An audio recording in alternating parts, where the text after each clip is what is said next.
It's David Ducker coming back at you. And today I want to talk about potatoes. Potatoes are from the New World. Why is this important to role-playing games, to RPGs? Well, it's important because in the Old World there were no potatoes until after Christopher Columbus, after the Columbian Exchange. Nor were there tomatoes, chocolate, vanilla, tobacco, peppers, hot peppers. A whole host of plants did not make it over to the Old World until after Columbus. They just weren't there. Italy had no tomatoes. India had no hot peppers. Russia had no potatoes. And potatoes are what I'm focusing on because it's a great example of how a very small change can have a ripple and end up being a very large change.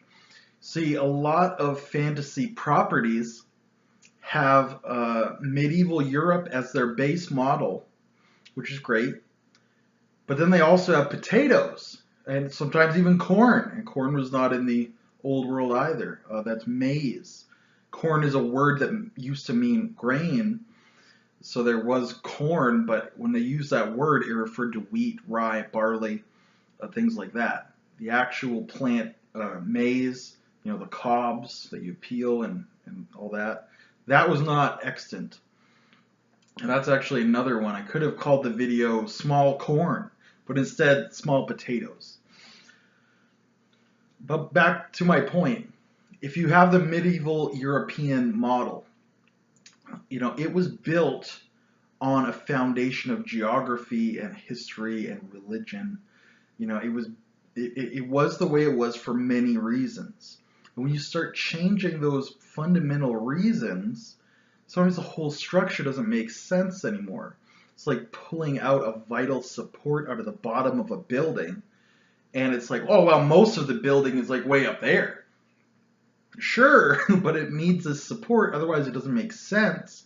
If it doesn't make sense, it will collapse.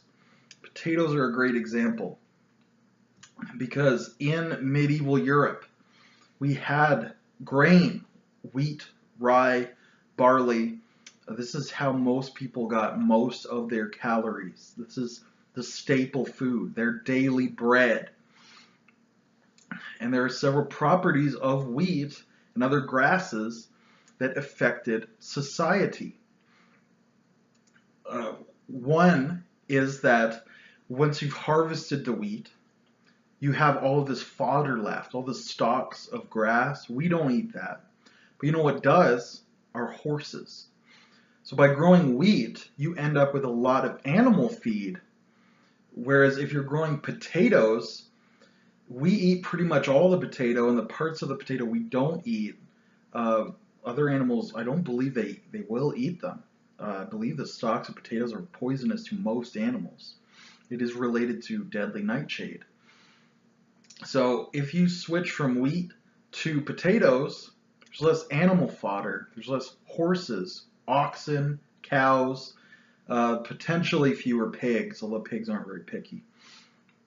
And it starts to affect that. Now, if you have fewer horses and oxen, that can start to affect travel and warfare, the economy. Will you have knights if there are fewer horses? Or will you have infantry be more prevalent and popular? So that's one aspect, is that biology. Now let's look at the processing of wheat and other grasses. In order for us to consume it, you can do it two ways. We're prevalent. You could put it in a pot and boil it and make pottage or porridge. Or you can grind it into flour and then bake that flour into bread, whether it's leavened bread or flat bread, or other pastries, certainly. Now, the government at the time, the knights, the barons, the kings, they very commonly, across most of Europe, instituted a law saying only their designated representative could mill flour, and they taxed this. So if you wanted to eat bread instead of porridge, and most people did because porridge isn't great, it's fine, but it's not great. If you wanted to eat bread instead of porridge, you had to go to the miller. He was sold a license from the local baron or local lord. You had to go to him, and you had to pay him, usually a percentage of what he milled for you. So you brought him, you know, enough to make uh, one and 1 1/10 loaves of bread. That's how much grain you give him. He'll take that extra 1/10 for himself. That's his payment, his tax, and he'll give you the loaf of bread back. Now he didn't keep it for himself, because why would the baron want the miller to be richer? He doesn't care about the miller. The baron would then tax that, you know, probably a very large percentage of that away from the miller. So in this way, you had tighter governmental control. You had an increased revenue stream. Everyone in this era ate bread, or they wanted to. You know, only the very poorest couldn't afford to go to the miller and couldn't afford to have their grain baked into bread, which is usually done in a communal bakery, but that's not a governmentally enforced thing. That was just it made sense to do it that way. But with the miller, it was governmentally enforced so that the government could find this way to tax all of the grain and get more grain. So now you have the serfs are being put down even deeper. They're being taxed more harshly. They're having this reminder every day. They're reminded you're under control. You are beneath the miller. The miller is beneath the knight. You have a place in society. And it's probably at the bottom for 90% of the people. And this ripples out and affects the culture. If you have potatoes instead of wheat, now you don't need the miller. You can eat. Everybody can eat potatoes. So there's less taxation. There's less revenue for the government, and there's fewer social controls. You're not reminded of that social control as often. So how would that ripple out and change society?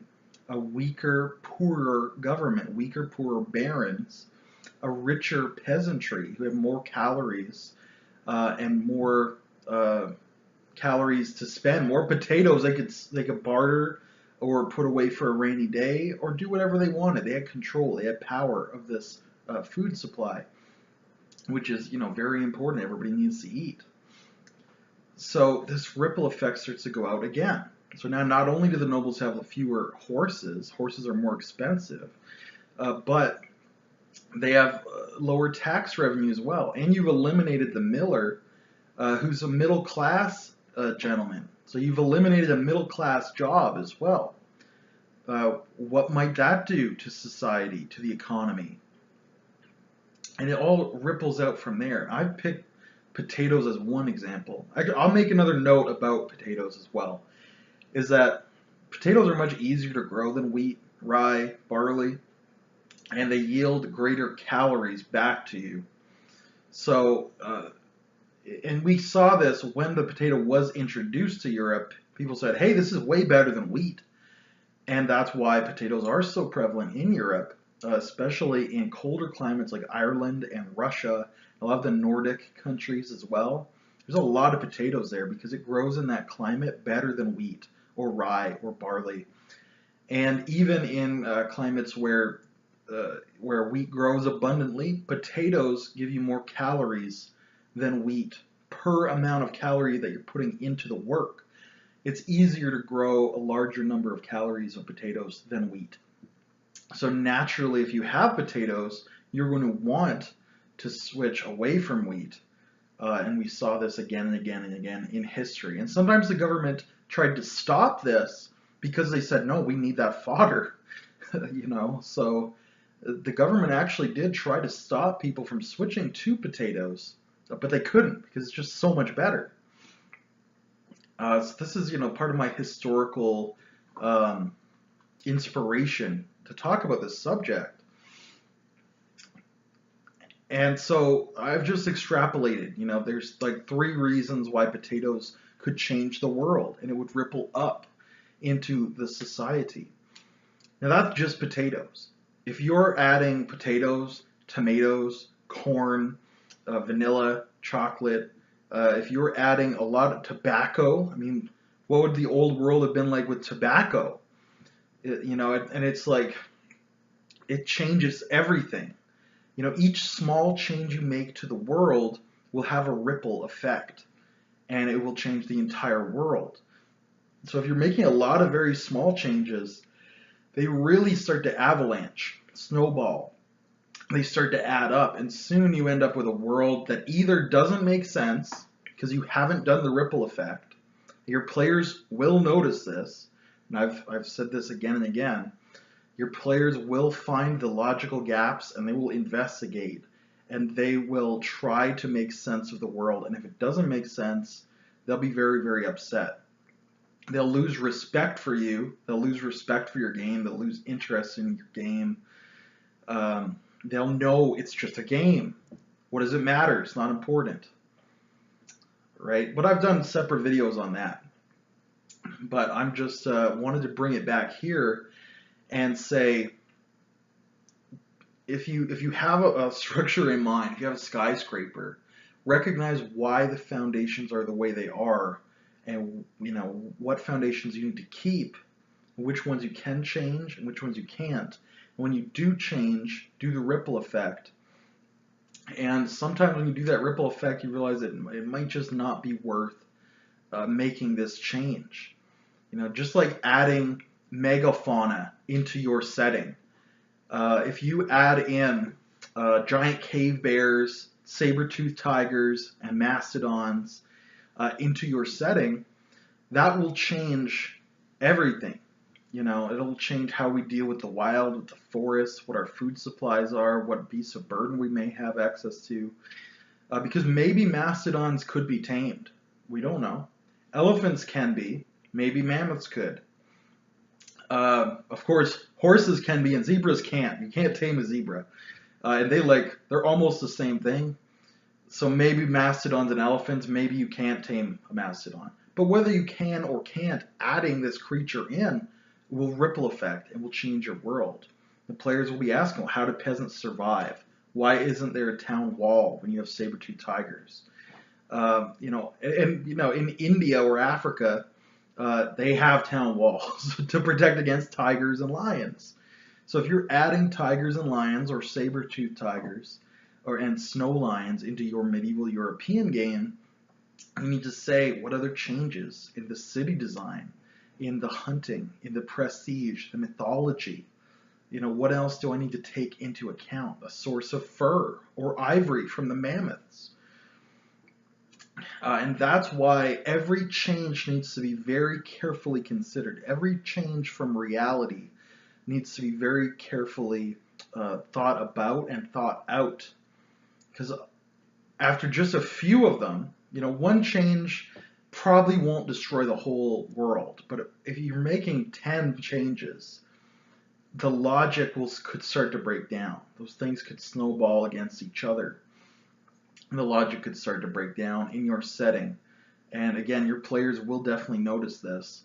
And it will make things harder for you, because if your world doesn't make sense, you can't look at the world and say, oh, okay, well, A goes to B goes to C, and that's why the Neanderthals of the north ride mammoths and tame saber-toothed tigers and are invading the Southlands. It just, maybe for your setting, that makes perfect sense. It writes itself because it makes sense. But if it doesn't make sense, it's like, well, I don't know. I guess the blue-skinned desert dwellers will be coming in and they'll all have giant hippopotami. How do they get hippopotami in the desert? It's just a game. Don't worry about it. And it's like, well, there's no logic there from the GM, from the world builder. So as a player, it's like I can't use my logic to make decisions, so I can't make decisions. So if I can't make decisions, like that's a big draw that you've taken away from players. And I've said all that before, but I just wanted to use a really good example. I think it's a good example. The humble potato think about it before you add in potatoes to your game. Before you add in technology that wasn't there, animals that weren't there, plants that weren't there, before you change the geography. Because if you look at Europe and China, for example, the geography is very, very, very different. And a lot of people, Jared Diamond being one of my favorites, has talked about why Europe is so different politically, religiously, economically from China. Because they've been around for about the same amount of time. Every once in a while, there will be a big, stabilizing empire. But these stabilizing empires tend to fall apart in Europe for geographical reasons, whereas China is much easier to govern. It's more geographically unified, and that lends itself to a unified government, unified religion, unified culture. Whereas with Europe, it's just a mess, and it's like try to unify Europe, and it's like ugh, ooh. I think Charles de Gaulle famously said, "How do you govern a country that has 300 kinds of cheese?" You just can't. But if you just have, one kind of cheese, all those people can get along well. So if you start adding new types of cheese into your setting, you might, in fact, be destroying its credibility unless you just think ahead. So that's what I'm saying. Keep it simple and think ahead. Again, I've done all these topics in other videos. I just wanted an example. So thank you for listening to my ramble. And until I see you again, good day and good gaming.